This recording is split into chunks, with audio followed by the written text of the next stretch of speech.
le llaman comida a cualquier pendejada. El ecuatoriano no sabe comer. Pero aquí en nuestro país, en nuestra ciudad, cambiaron la receta del seco. La cambiaron. Hay restaurantes que al seco le ponen pasta de tomate. Por favor. Yo debo de ser extremadamente honesta. Cuando yo estudié cocina, yo fui a estudiar y vivir a Lima. Yo estudié en el Cordón de Perú.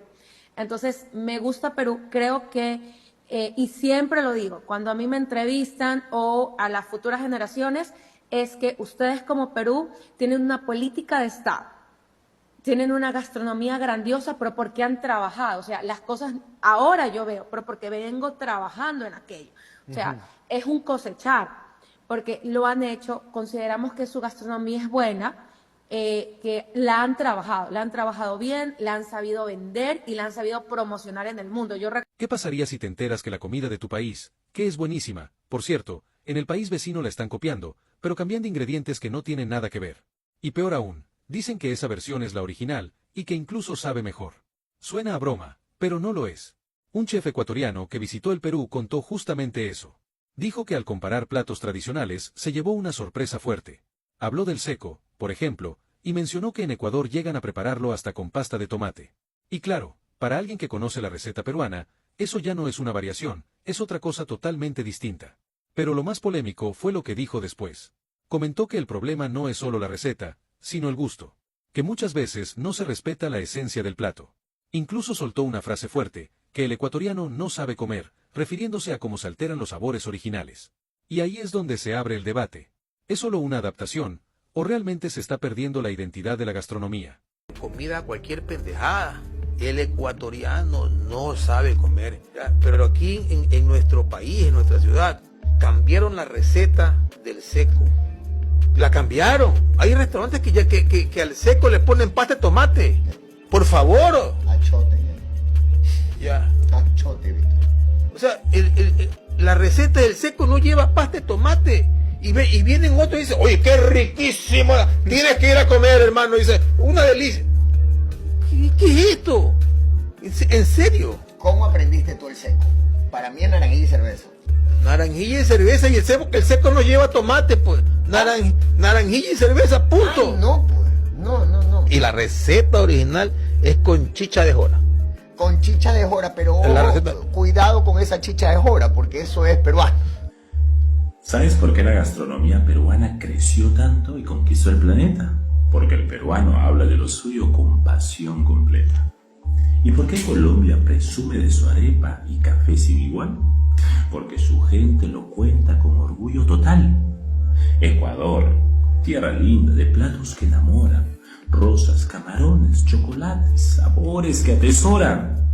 Solo falta que tu voz se escuche con emoción, porque un encebollado y un yapingacho merecen ovación. Vamos, Ecuador, ponte pilas. La comida es picante.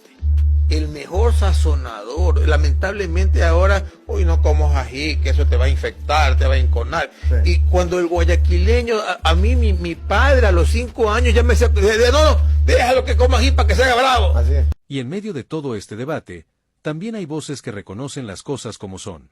Una chef bastante conocida en Ecuador dio una entrevista en Latina Televisión, y lo que dijo sorprendió a muchos. Sin rodeos, confesó que tuvo que venir al Perú para entender realmente la gastronomía. Literalmente lo dijo así, que el Perú es como la madre de todas las gastronomías en la región. Reconoció que aquí hay una base mucho más desarrollada, más técnica, más completa. Y fue clara en algo, el Perú es un país ganador en gastronomía, y eso, según ella, hay que aceptarlo. Nada de competencia ciega, nada de orgullo mal enfocado, simplemente reconocer la realidad. Y lo más interesante fue cuando admitió que superar ese nivel es muy difícil. Porque no se trata solo de platos. Se trata de historia, de cultura, de identidad. Y eso, no se copia tan fácil. Yo debo de ser extremadamente honesta. Cuando yo estudié cocina, yo fui a estudiar y vivir a Lima. Yo estudié en el Cordón de Perú. Entonces, me gusta Perú. Creo que, y siempre lo digo, cuando a mí me entrevistan o a las futuras generaciones, es que ustedes como Perú tienen una política de Estado. tienen una gastronomía grandiosa, pero porque han trabajado. O sea, las cosas ahora yo veo, pero porque vengo trabajando en aquello. O sea, es un cosechar, porque lo han hecho, consideramos que su gastronomía es buena, que la han trabajado bien, la han sabido vender y la han sabido promocionar en el mundo. Yo recuerdo en la época de Mistura, o sea, que la gente viajaba de otros lados a tu feria, o sea, a tu país. Entonces, no solamente muevo la gastronomía, muevo el turismo y voy a activar la economía circulante, que al final del día, seas el país que seas, uno necesita mover la economía de los países. Claro. Entonces, para mí, y creo que todo ecuatoriano diría, mis respetos a la cocina peruana, nuestra cocina no se queda atrás, creo que no la hemos sabido vender, aún nos falta tener como que esta política de Estado, y espero que avalancha de información que hemos tenido, este impacto nos sirva como un trampolín para que... Ojalá, sí, ¿no? Sí, hay que aprovechar el momento. Ahora imagínate que nos toca competir con Chile. El pan con chicharrón va a competir con una marraqueta, que básicamente es un pan de corteza dura, podría ser como un ciabatta o algo así, pero con esa corteza dura rica, crocante. Pero el pan tiene de relleno pollo y palta, que es un producto muy usado en Chile también, ¿no? Entonces ahí nos va a tocar medir, hay mucha confianza acá, pero no sé quién ganará. ¿Cómo ves ese tema ahí con Chile? Creo que está haciendo una maldad Ibai Llanos ahí, ¿no? Pero, bueno, me parece bastante justo porque ha puesto dos muy similares, ¿no es verdad? Entonces, ya al final del día, creo que ustedes tienen algo bien ganado, que es ese patriotismo. Al final, más allá de quién copia a quién, o de qué país tiene la mejor versión, hay algo que no se puede negar. La comida no es solo comida. Es historia. Es familia. Es identidad. Y cuando alguien cambia un plato, lo adapta o lo hace a su manera, no siempre es por competir, a veces es simplemente porque así lo sienten, así lo viven. Pero también hay que ser sinceros. Cuando un país como el Perú ha construido una gastronomía tan fuerte, tan respetada en el mundo, lo mínimo que merece es reconocimiento. No orgullo ciego, reconocimiento real. Porque detrás de cada plato hay años de tradición, de esfuerzo, de cultura que no nació de la nada. Y eso no debería dividirnos, debería hacernos sentir orgullosos como región. Porque al final, la comida no es guerra. Es lo único que, bien hecho, puede unirnos sin decir una sola palabra. Perú es ejemplo de cómo se transforma el mundo a través de una persona. Una persona de Perú, un chef que se llama Gastón Acure, se dedicó a estudiar la gastronomía de Perú, él, y empezó a enseñarle a los demás chefs de Perú. Y empezó a hacer esto, a enseñarle a los demás a que triunfaran en la comida peruana, y hoy es un hombre millonario, porque en cualquier parte del mundo que tú llegas hay un restaurante peruano al nivel de la cocina francesa o al nivel de la cocina italiana. Peruano. ¿Usted no ha visto que los restaurantes peruanos son de caché? Y son caros. Eso lo inventó Gastón Acure. Factura millones de dólares en todo el mundo. Su cadena de restaurantes es de él y de otros peruanos. Venden franquicias al mundo entero. ¿Sabían ustedes que ni siquiera los gringos tienen cocina internacional?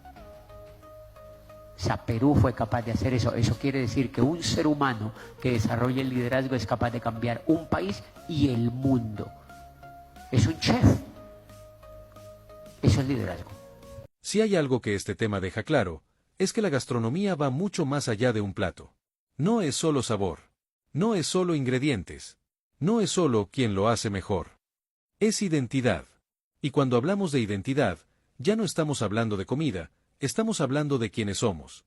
Por eso estas discusiones generan tanto ruido.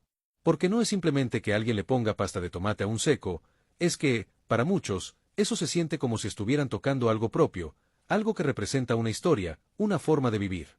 Pero también hay que mirar esto con madurez. Porque en Latinoamérica, queramos o no, todo está mezclado. Las culturas se cruzan, las recetas viajan, los ingredientes cambian dependiendo del lugar. Y eso no es algo nuevo, siempre ha sido así. Entonces, ¿dónde está el límite? Ahí es donde empieza el verdadero debate. Una cosa es adaptar, y otra muy distinta es apropiarse. Adaptar es entender el plato, respetar su esencia y ajustarlo a tu realidad. Apropiarse, es cambiarlo completamente, y aún así decir que es el original. Y eso, siendo sinceros, sí molesta.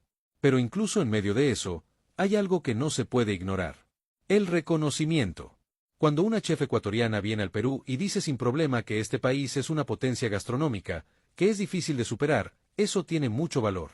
Porque no viene desde el orgullo, viene desde la honestidad. Y eso es algo que hace falta.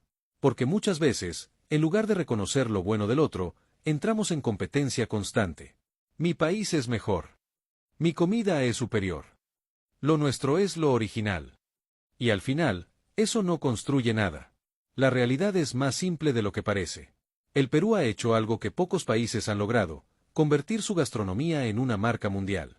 No solo por sus platos, sino por cómo los ha defendido, cómo los ha trabajado, cómo los ha llevado al mundo. Y eso no se logra de la noche a la mañana. Eso es trabajo de años. De generaciones. De cultura viva. Pero eso tampoco significa que otros países no tengan lo suyo. Ecuador, Colombia, México, todos tienen una riqueza gastronómica enorme. Cada uno con su identidad, con sus sabores, con su historia. El problema no es la diversidad. El problema es cuando se pierde el respeto. Cuando se deja de reconocer de dónde vienen las cosas. Porque una cosa es compartir cultura, y otra muy distinta es borrar el origen. Y aquí viene lo más importante. Todo esto no debería separarnos. Debería hacernos entender algo mucho más grande. Latinoamérica tiene una de las gastronomías más ricas del mundo, como región. Pero en lugar de potenciar eso juntos, muchas veces nos enfocamos en competir entre nosotros. Y eso nos limita. Porque mientras discutimos quién hace el mejor seco, hay otros países que simplemente avanzan, posicionan su cocina, la venden al mundo, y se quedan con el reconocimiento global. Entonces la verdadera pregunta no es ¿quién cocina mejor? La verdadera pregunta es ¿estamos valorando lo que tenemos, o lo estamos desperdiciando en discusiones? El Perú, hoy por hoy, está arriba en gastronomía.